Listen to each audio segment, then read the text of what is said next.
You know what I mean? You know what I mean? So what this candle here, this structure here, this whole trend line was in a downtrend, right? Right. So did we actually invalidate the downtrend? You know, looking at personally, when it broke out monthly, I don't like these candles. You know what I mean? It looks kind of weak, and this one doesn't even have a bottom wick. Like it's just pushing up, and I believe like this is the zone I want to see 88k. I wanted to touch this zone and see how we react. If we come back down to the 69, cool. Then that's the strong last high and very strong support. So I do see it coming back and then pushing up from there. But then again, you know, I would have said the same thing around here back in 2024. This candle was weak as fuck on the monthly. And then when it closed and it got a bottom wick on this one at freaking 66, you know, mad rejection, and then it smashed up. If it does the same thing like that, it's pretty much it for us. Like everyone's gonna get fucking invalidated there.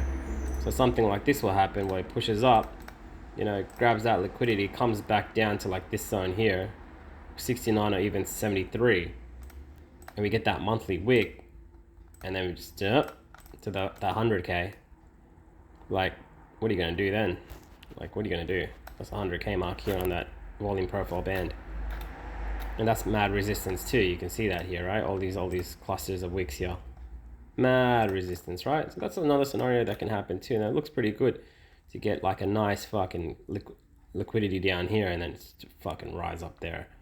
Now the question is, the main question where everyone's bearish is, after we pump up here in this zone here, how far do we go down is the question, right?